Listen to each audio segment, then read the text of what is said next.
En el siguiente video vamos a presentar el desarrollo de nuestra tarea para el módulo 4 de Machine Learning del Diplomado en Data Science de la Universidad Técnica Federico Santa María. Los autores de este trabajo son Carla Rocco y quien habla, Cristian Gutiérrez. El primer paso que hicimos para realizar el trabajo fue cargar el dataset de acuerdo a los procedimientos establecidos en la tarea, a las instrucciones dadas por el profesor.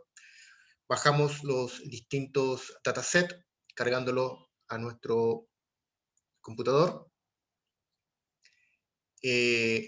Luego eliminamos un atributo que estaba repetido en los data frame, construimos el data frame y revisamos el data frame resultante de esta unión de dataset.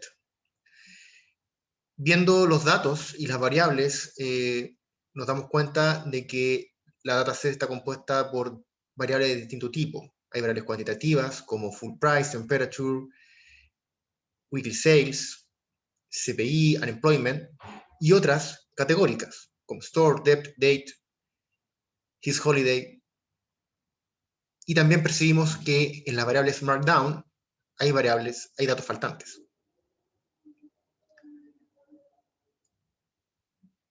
Por lo tanto, el primer paso que dimos para poder resolver nuestra tarea fue preparar el dataset, de acuerdo a la distinta naturaleza de las variables.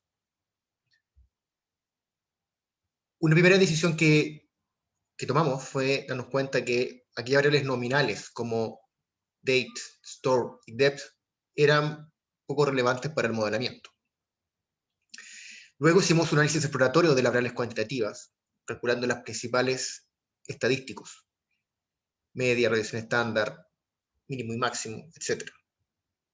Y lo primero que nos llama la atención es las diferentes escalas entre las variables. Y es una sospecha que tenemos de que posiblemente esto nos cause problemas para el modelamiento. También lo que hicimos fue detectar, ¿no es cierto?, que el Markdown tenía bastantes datos faltantes, y sospechamos que esto tenía sentido, ¿no es cierto?, en cuanto a que hay algunos días, semanas, donde no hay rebajas.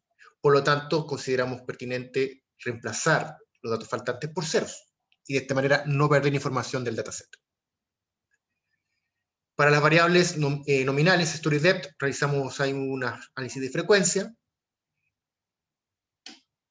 y graficamos la relación entre la variable dependiente weekly sales y store, dándonos cuenta de que más allá de un rol nominativo, la variable tenía poco impacto en la predicción de las ventas semanales.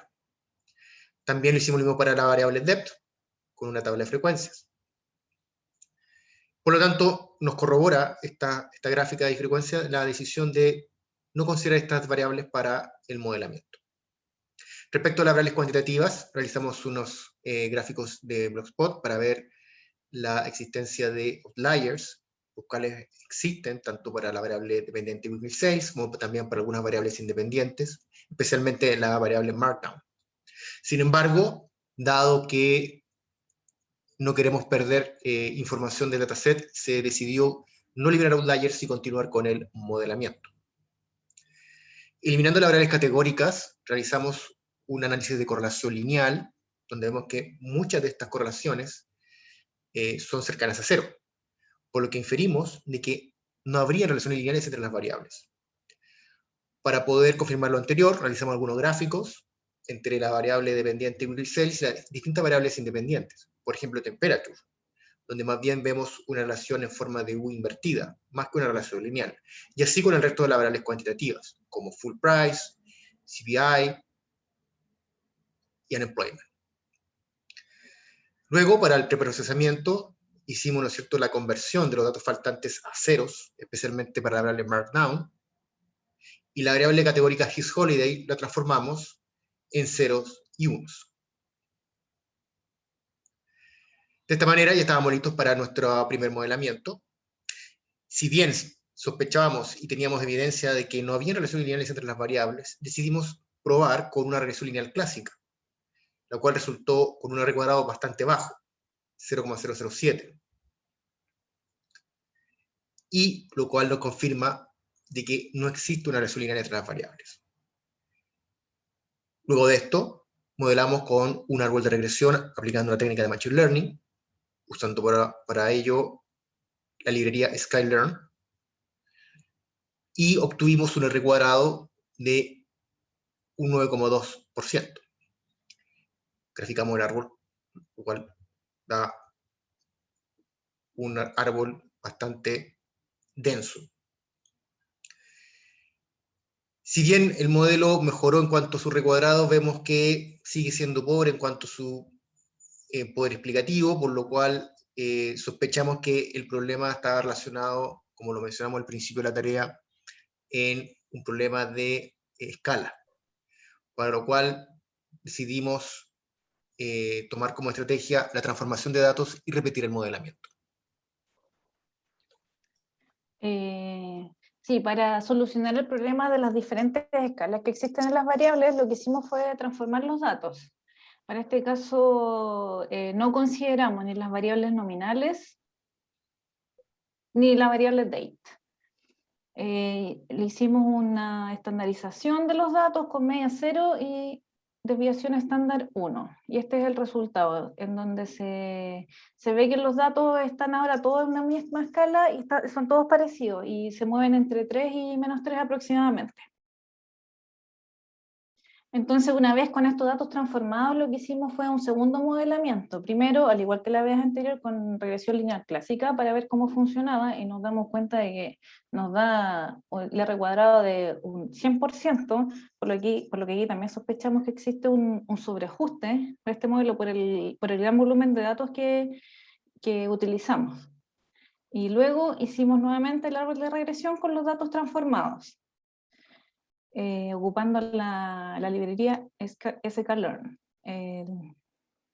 Aquí nos dio que el R cuadrado nos dio 99,9%, o sea, cercano al 100%, y los errores nos dio cercanos a 0, o muy bajitos, que es lo que es esperable.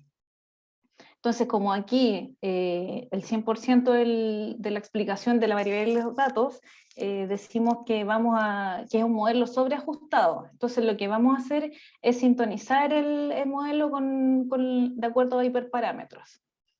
Entonces, primero se separa la base de datos con un 80% de datos para el entrenamiento y el 20% para la validación. Y aquí probamos dos hiperparámetros. El espacio de búsqueda para el hiperparámetro de la profundidad es con 3, 4 y 5, y para el mínimo de las muestras a dividir con 2, 3 y 4. Y de esto nos resultó que los hiperparámetros son para la profundidad del árbol es 5, y para la separación de las muestras nos dio que es 2. Este es el resultado de las pruebas que hizo el script anteriormente utilizado. Entonces estos son los hiperparámetros 5 y 2. Entonces de aquí lo que hicimos fue ver el árbol con estos datos transformados. Aquí se ve que tiene solo 5 niveles y que ya no se ve sobreajustado. Las métricas del desempeño para este nuevo modelo sintonizado son el 89% del R cuadrado, y los errores son, como vemos, cercanos a 0, 0,16 y 0,19. En este gráfico lo que se puede ver es el I predicho, los valores predichos, con los valores que habíamos dejado el 20% para validar el modelo. Entonces se ve en esta parte, el rojo son los datos para validar, y se ve que están bastante ajustados. O sea, se ve que se explica la variabilidad. Entonces aquí las variables del modelo final son las variables numéricas, las markdown del 1 al 5, el índice de precio al consumidor, el valor de la gasolina, la temperatura, la variable categórica is holiday, si era feriado o no en la semana, y la tasa de desempleo. Entonces, y para ver las variables de mayor importancia, de acuerdo a nuestro árbol de regresión, nos digo que la de mayor importancia is holiday, con un 0,49.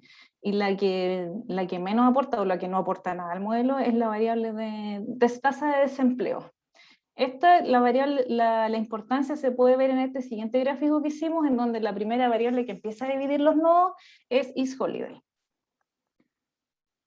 Y algunas conclusiones de nuestro trabajo son que la importancia del análisis exploratorio, sobre todo en este caso para ver las magnitudes en que se mueven nuestras variables, que es necesario transformar los datos, ya que cuando hicimos el modelamiento sin la transformación de los datos, la estimación era muy mala, ya que las escalas de los datos eran muy distintas, entonces se nos disparaban las distancias que hace el cálculo de las distancias del árbol. También hay que considerar que no todas las relaciones son necesariamente lineales. Y la importancia también de sintonizar el modelo probando ciertos hiperparámetros para evitar el sobreajuste.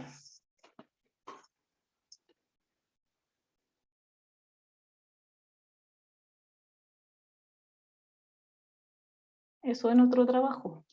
Eso es, muchas gracias.